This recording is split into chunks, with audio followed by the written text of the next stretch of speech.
Imagine a place where the sky seems to embrace the mountains, where the chill is ever present, and the wind howls fiercely every single day.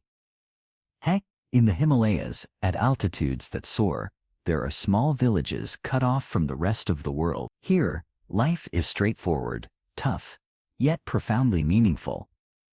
The Tibetans living in these areas confront some of the harshest climates on Earth, but they keep ancient traditions alive, passing down a culture that withstands the test of time and adversity. Every daily task, from fetching frozen water to tending to herds of yaks, is a testament to resilience and adaptability. Have you ever paused to consider what it's like to grow up in a place where roads are nearly non-existent, where nature sets all the rules, and faith is a cornerstone to endure the solitude of the mountains? In this video, we will journey together to the heart of the Himalayas and uncover how these communities thrive, so close to the heavens. Stay with us because the story you're about to hear is simply captivating. In Tibetan villages, life unfolds at elevations exceeding 4,000 meters above sea level. The air is thin, the cold is relentless, and the wind never ceases to blow.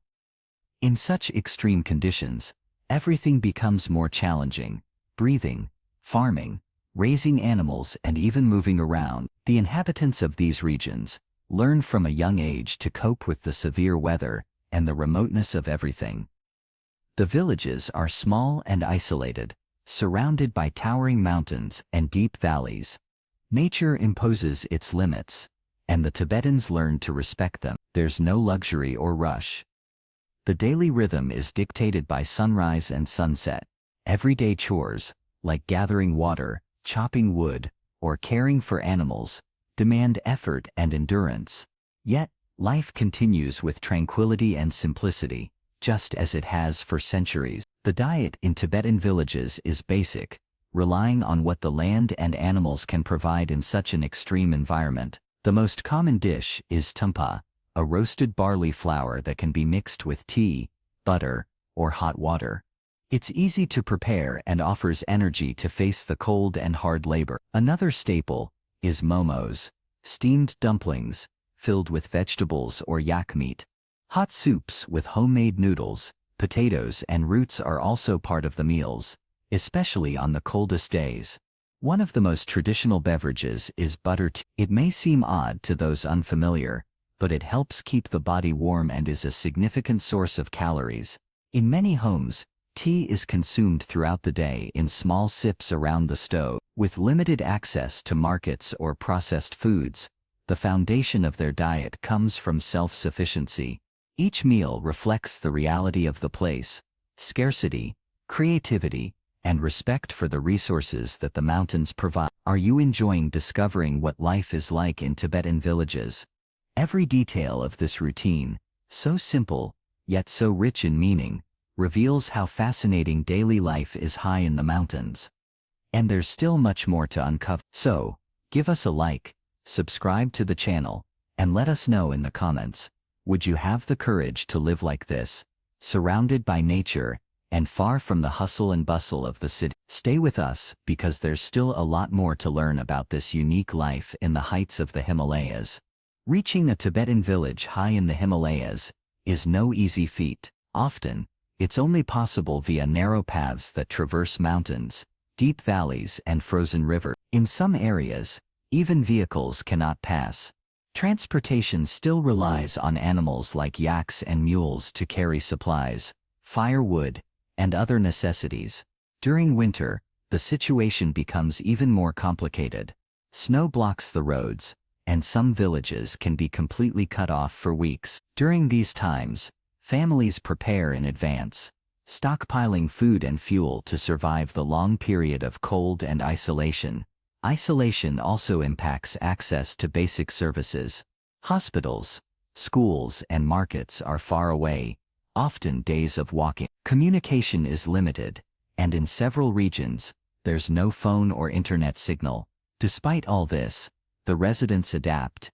The distance from the modern world is compensated by a strong connection to the community, nature, and tradition. Living in isolation also means living more simply, being more present, and having fewer distractions. In Tibetan villages, preserving traditions is a way to keep alive the identity of a people that has withstood the test of time and isolation for centuries. Every daily action, from how food is prepared to religious rituals, carries the knowledge of past generations. The language, songs, dances, and stories told by the elders are passed down orally within families or during community celebration. Children learn from a young age the value of respect, spirituality, and a simple way of life. There's no rush to grow up. Instead, there's time to learn at a steady pace, observing and imitating the more experienced. Despite some external influences that gradually arrive, many residents strive to maintain their customs.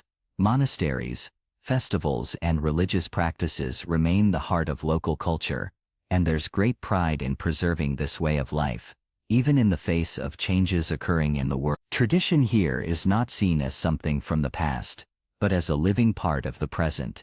It gives meaning to life in the mountains, and unites the community around something greater than the daily grind. In Tibetan villages, animals are an essential part of life. In an environment where resources are limited, they provide food, transportation, clothing, and even fuel.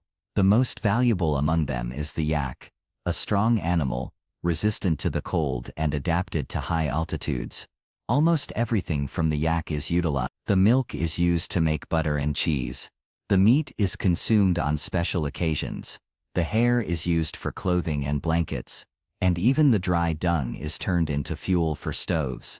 These animals are also used to transport heavy loads on paths where vehicles cannot. In addition to yaks, many families raise sheep, goats, and chickens. They help diversify the diet and provide materials like wool and eggs. Caring for these animals requires daily effort, taking them to graze, protecting them from the cold, and ensuring they have shelter during storms. The relationship with animals goes beyond practical utility. In many communities, there's a deep respect for animals as part of the spiritual connection with nature and Buddhist teaching. Despite the isolation and harsh life in the mountains, Tibetans keep alive festive traditions that bring color, music, and joy to the villages. Festivals are special moments eagerly awaited by the entire community. They mark religious dates, seasonal changes, and significant events in the Buddhist calendar. During these celebrations, the villages fill with colorful flags, traditional clothing, and folk songs. Monks perform sacred rituals. There are dances with masks, drums, and ceremonies that ask for protection and good harvests. Often, people from neighboring villages travel long distances to participate. Beyond the spiritual aspect, festivals provide a break from routine. It's a time to reconnect with family, share stories, exchange food, and strengthen bonds between families. Children run through the fields, while the elders proudly watch traditions being passed down. They are moments of unity that showcase the strength of the community and the importance of holding firm to one's roots, even when everything around them changes. In Tibetan villages, work begins early and follows the rhythm of nature. There are no modern machines or hurry. Each task is done by hand, with effort and patience. The routine is simple but demands dedication and resilience. Women take care of the home, prepare meals, sew clothes, and also assist with outdoor tasks. Men leave early to tend to the herds, gather firewood, or work in the fields. In many families, children participate in activities from a young age, learning from their parents the value of hard work and responsibility. In winter, when snow blankets everything, tasks focus more on the interior of the house, preserving food, spinning wool, repairing tools, and keeping the fire going. In summer, the fields call for planting, harvesting, and caring for animals. Everything is done in cooperation. Neighbors help each other, especially in tough times. Solidarity is an essential part of survival in the mountains. In recent years, tourism and the arrival of modern technologies have begun to gradually transform life in Tibetan villages. Travelers from all over the world seek to experience the local culture, spirituality, and the breathtaking landscapes of the Himalayas. With this come new opportunities, family-run accommodations, the sale of handicrafts, and even access to small shops. At the same time, the presence of tourists brings challenges. Contact with the outside world can weaken ancient customs and create inequalities within community. Young people, drawn by new possibilities, often leave the villages in search of education or work in the cities. The internet and cell phones have also arrived, albeit in limited ways. With them come new forms of communication, learning, and even spreading Tibetan culture. But there's also the risk of losing focus on traditions, on simple living, and on balance with nature. The challenge now is to find a middle ground, to embrace what comes from the outside without abandoning what has always been part of Tibetan identity. Preserving the essence of the villages, even in times of change, is a delicate but achievable task. And what do you think of this life in the heights of the Himalayas? Among towering mountains, prayer flags, and a routine that seems from another world. Life in Tibetan villages is simple yet rich in meaning, from the warm butter tea to the festivals that bring the entire community together. Now tell us, can you imagine living in such a place, surrounded by so much nature and spirituality? Or do you think this peace is only good for a quick visit, to escape the hustle and bustle of the city, and then return to the comforts of everyday life? Leave your comment down below. We love hearing what you think. And if you enjoyed the video, don't forget to give it a like and subscribe to the channel. There are many incredible stories from places like this, and fascinating cultures coming your way.